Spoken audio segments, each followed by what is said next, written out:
আজকে সারাদিনব্যাপী চলবে আমাদের উদ্যোক্তাদের গল্প। আমরা শুনবো এই ফাউন্ডেশন কি করে এক একজন উদ্যোক্তাদের জীবন বদলে দিয়েছে। আমরা শুনবো উদ্যোক্তারা আজকে যারা এই ফাউন্ডেশন থেকে শিক্ষা নিয়ে উদ্যোক্তা হয়েছেন তারা কি কি পেয়েছেন এবং কতটা বদলে গেছে তাদের জীবন, কিভাবে তারা ঘুরে দাঁড়িয়েছেন এবং প্রতিষ্ঠিত হয়েছেন, প্রতিষ্ঠা করেছেন নিজের পরিচয়কে।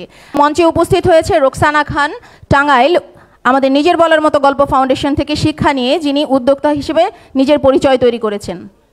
আসসালামু আলাইকুম সম্মানিত সুধী সবাইকে আজকের অনুষ্ঠানে উপস্থিত হওয়ার জন্য জানাচ্ছি আন্তরিক শুভেচ্ছা এবং অভিনন্দন। এবং আপনারা আমাদের দেশে যেখান থেকেই আজকে আমাদের এই অনুষ্ঠানে উপস্থিত হয়েছেন আবারও ধন্যবাদ জানাচ্ছি আমাদের নিজের বলার মতো একটা গল্প ফাউন্ডেশনের পক্ষ থেকে। আমি রোকসানা খান রুনা ফাউন্ডেশনে ভলান্টিয়ারিং করছি 17তম ব্যাচ থেকে, দায়িত্ব পালন করছি ঘাটাইল উপজেলার প্রতিনিধি হিসেবে। আমার জেলা হচ্ছে টাঙ্গাইল। আমি কাজ করছি টাঙ্গাইলের সকল প্রকার তাঁতপণ্য এবং ব্লক বুটিক্সের সকল আইটেম নিয়ে। আজকে আমাদের ফাউন্ডেশনে কিন্তু ঈদের দিন, তাই না?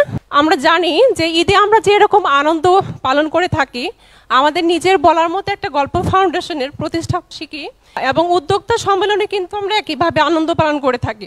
তো তারই ধারাবাহিকতায় আমরা আজকে এক একজন এক এক জায়গা থেকে এখানে একত্রিত হয়েছি এবং যার জন্য আমরা এই বিশাল প্ল্যাটফর্মটা পেয়েছি আমাদের প্রিয় মেন্টর জনাব ইকবাল বাহার জাহিদ স্যার। স্যারকে ধন্যবাদ দিলে বা কৃতজ্ঞতা প্রকাশ করলে আসলে ছোট হয়ে যাবে, কারণ হচ্ছে যে স্যার আমাদের জন্য যা করছেন বা যা করেছেন সেটা আমরা কিন্তু হাজার হাজার ধন্যবাদ বা কৃতজ্ঞতা দিয়ে কিন্তু প্রকাশ করতে পারবো না। আমি ফাউন্ডেশনে যুক্ত আছি 17তম ব্যাচ থেকে। আমি 2014তে মাস্টার্স কমপ্লিট করেছি, তারপর জবের জন্য ট্রাই করেছি, অনেকগুলো পরীক্ষাও দিয়েছি, ভাইবা দিয়েছি, বাট জব হয়নি। আর মেয়ে হওয়ার জন্য ফ্যামিলি থেকে নিষেধ করা হয় যে জব করা যাবে না। তখন খুব ডিপ্রেশনে ভুগতাম, যাকে মেডিকেলের ভাষায় বলা হয় পোস্টমর্টেম ডিপ্রেশন। তো সেই ডিপ্রেশনের জায়গা থেকে কাটিয়ে আমি এখন মোটামুটি মাসে লাখ টাকার উপরে সেল করছি। এটা আমার ফাউন্ডেশন থেকে প্রাপ্তি। আর আরও দুজন মানুষকে আমি ধন্যবাদ দিতে চাই।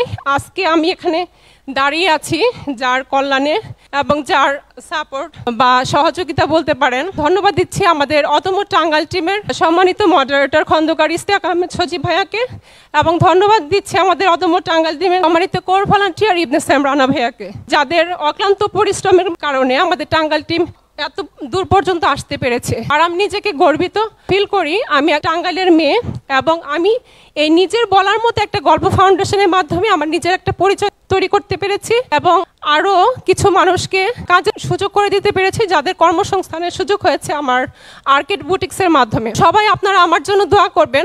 আরেকটি কথা বলতে চাচ্ছি, আমাদের ঢাকার সিটি কর্পোরেশনের প্রয়াত মেয়র আনিসুল হক স্যার একটা কথা বলতেন, তার একটি সাক্ষাৎকারে শুনেছিলাম যে মানুষ তার স্বপ্নের চেয়েও বড়।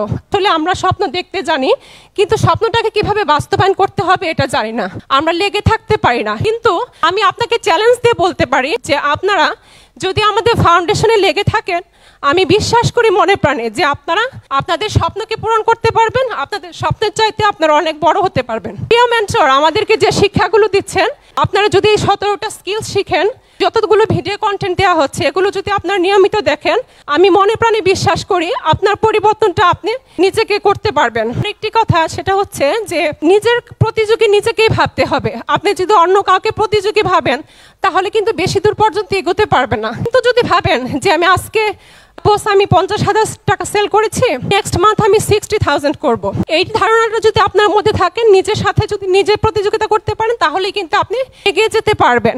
আমরা আসলে অলস বলতে গেলে, কারণ হচ্ছে আমরা একদিন দুদিন বা 6 মাস 1 বছর পরিশ্রম করি, কিন্তু তারপর দেখা যায় যে আমরা পরিশ্রম করতে চাই না, হেরে যাই, লেগে থাকতে পারি না। কিন্তু আমরা যদি কন্টিনিউয়াসলি লেগে থাকতে পারি, আমার মনে হয় আমাদের প্রত্যেকেরই একটা করে নিজের বলার মতো গল্প তৈরি হবে। তো আপনাদের সবাইকে অসংখ্য ধন্যবাদ এত সুন্দর আয়োজন করার জন্য। সবাই আমার জন্য দোয়া করবেন, আমার জন্য দোয়া রইল যে আপনারা আপনাদের নিজের বলার মতো একটা গল্প তৈরি করুন এবং আমাদের নিজের বলার মতো একটা গল্প ফাউন্ডেশনের মুখ উজ্জ্বল করুন। সবাই ভালো থাকবেন। আসসালামু আলাইকুম।